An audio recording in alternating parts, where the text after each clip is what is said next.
So you're single and you're dating again. Or maybe you've been dating for many years. Well, this video is for you because I'm going to reveal the 10 signs that she is the one. And look, I was married before 20 years and I've been single for 4 years. And ooh, I have met a lot of women, hundreds of women I've been on dates with. And finally, I met someone who ticks off all the boxes, specifically 10 that I'm going to reveal in this video. And number seven, in my opinion, is the most important to know that she's the one.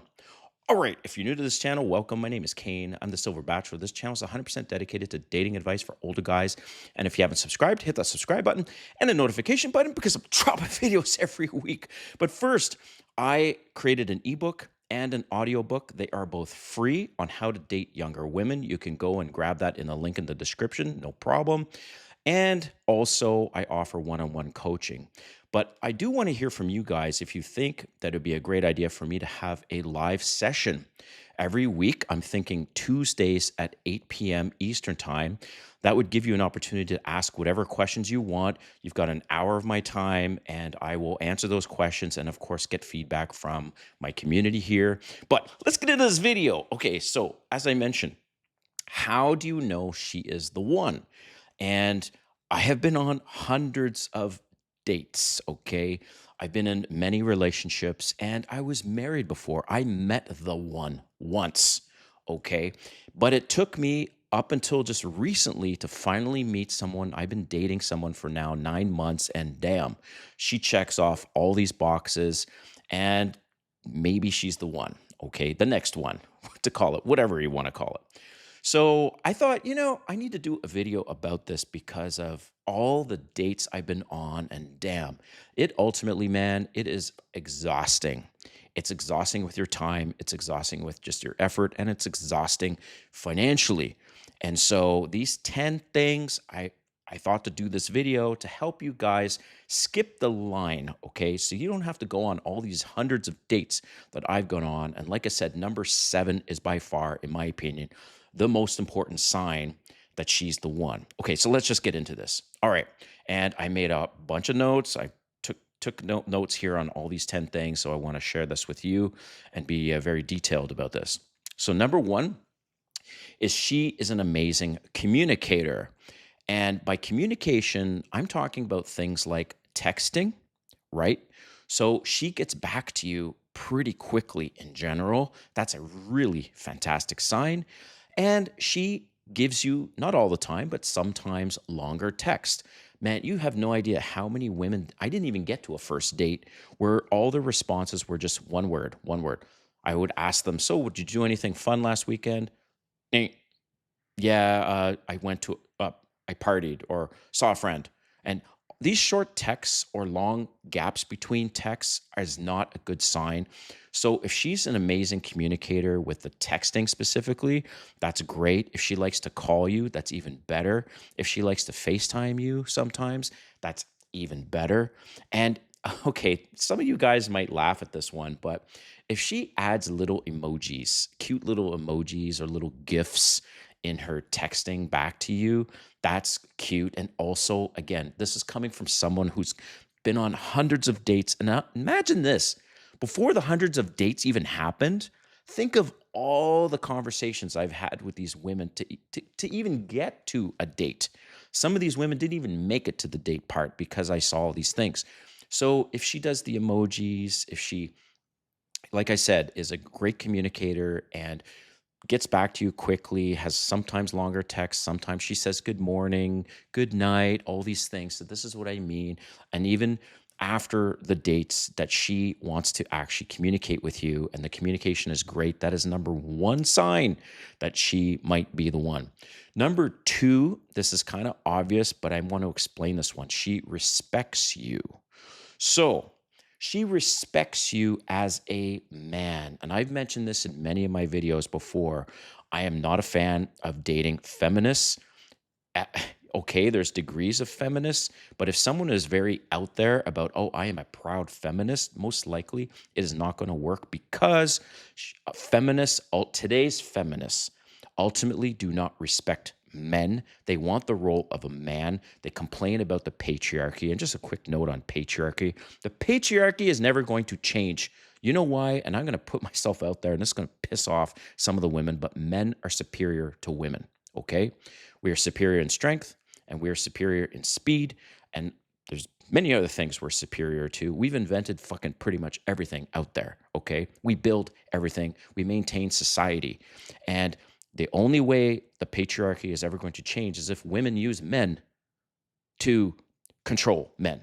Okay. But enough about that. So she respects you as a man, she respects your job.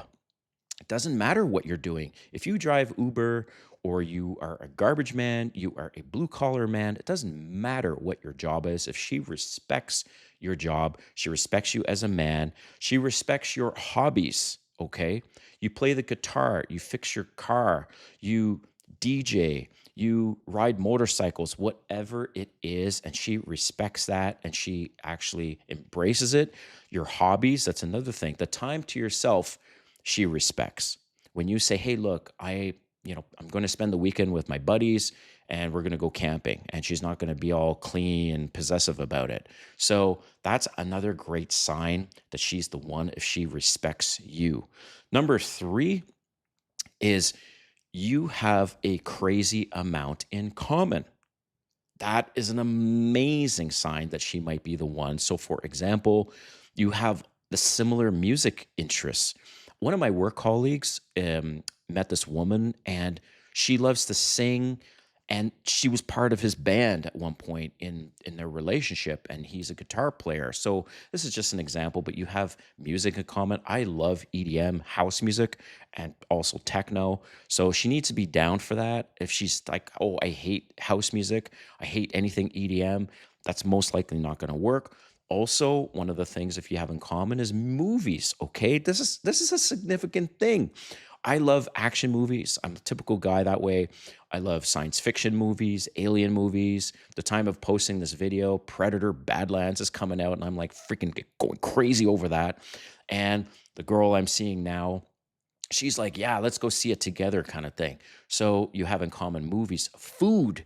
Oh, this is a big one. Okay. One of the reasons why I don't date vegans because I like my meat medium rare and I eat meat. I am mostly a carnivore. So if you have food preferences in common, that's also another thing that's amazing. All right, this is a little out there, but strip clubs. Okay. All right. What guy doesn't enjoy going to a strip club once in a while, including myself?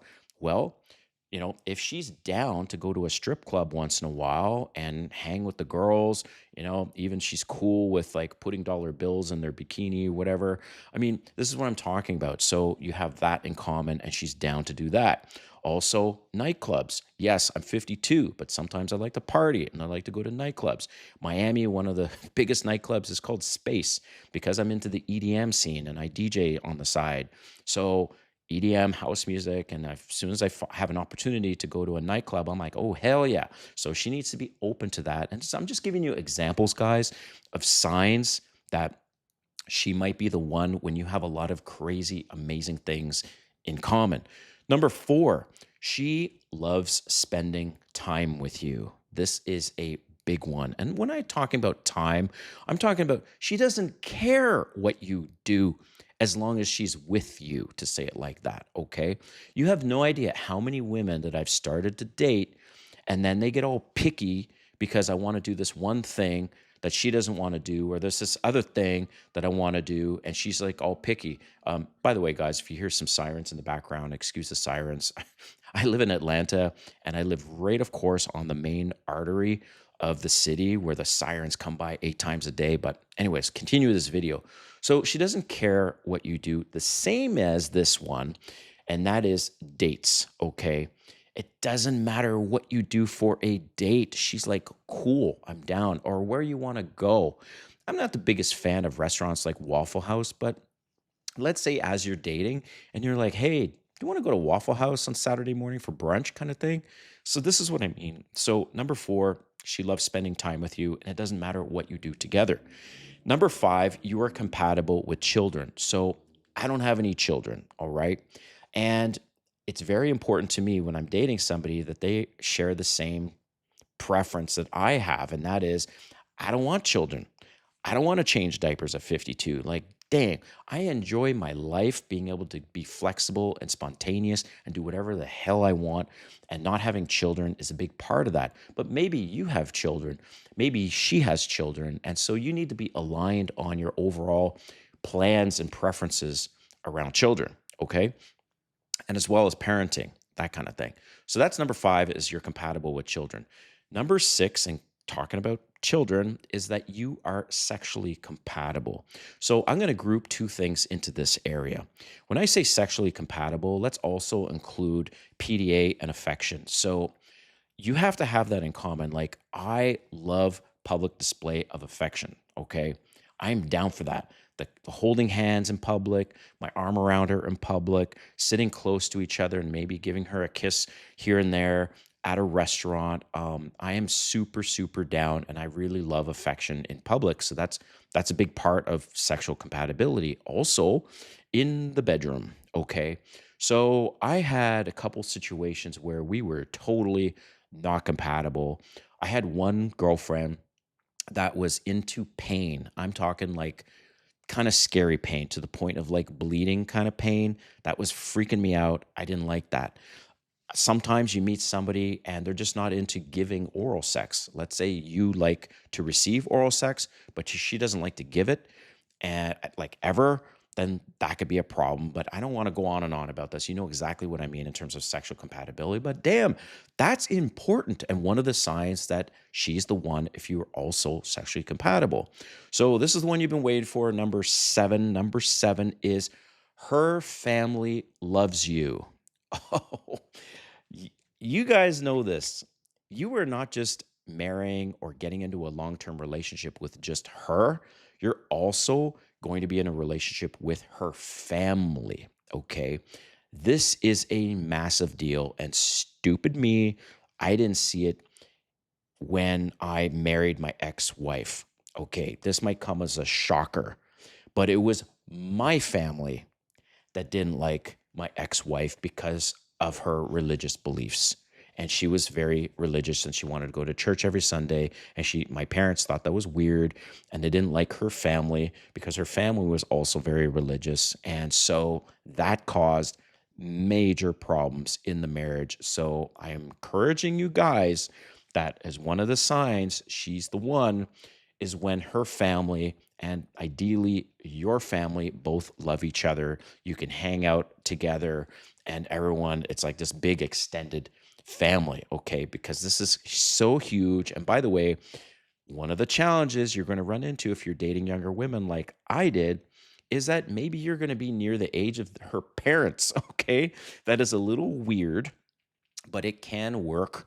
And so I don't have children, like I said. So if I had a daughter that was anywhere near the age of somebody I was dating, I would not date them. But I don't have kids, don't have a daughter, so it doesn't matter. But her family and your family and how everyone gets together is massive and in fact, I would say the most important thing. All right. So that's just me. Number 8, moving on, is she will move for love. So let's say you're the breadwinner, which I was. My ex did not want to move for love. She didn't want to move anywhere for me. And that eventually caused the divorce. Okay. I got this job. I now live in Atlanta. I'm originally from Canada. She don't want to move anywhere. And so that is a massive sign that she's the one if she's willing to move for you and your career. Number 9. You're probably wondering when I was going to get to this. You're like, Silver Bachelor, you haven't talked about this thing yet. Okay, number 9, you're compatible with politics. I don't have to go on and on about this. Now that I live in America, it's like there's like 2 sides, right? You got to pick a team. It's like you're on the Republican side, Trump supporter, or you're on like the Democrat side, Kamala Harris, or whoever's next. It's like Democrats, Republicans are like seriously. It's like it's crazy here in the United States, and I'm not used to that. uh, in Canada, we have many parties you can vote for, but politics and being compatible with politics is massive. Okay. So political compatibility. Number 10, and stick around quickly because I've got a bonus point for you. Number 10 is she's responsible with money. Okay. And you might be thinking, Silver Bachelor, what do you mean by that? No, seriously. This is a sign she's the one. If she is frugal, she likes to have budgets, budget for groceries, whatever, budget for trips.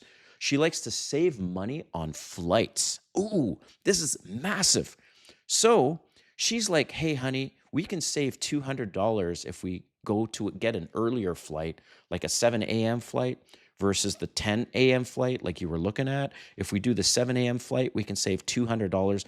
You have no idea how amazing it is to be with a woman who is frugal, likes to save, especially money on flights, and just will not buy just stupid stuff.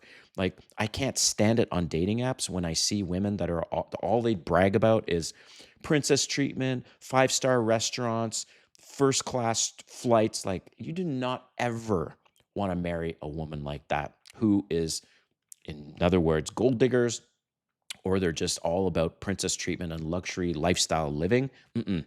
One of the signs, like I said, that she's the one is when she is frugal. She's down for budgets. She's down for saving money on flights, clothing, discounts, whatever, and as well even going camping or doing an Airbnb to save money instead of a hotel.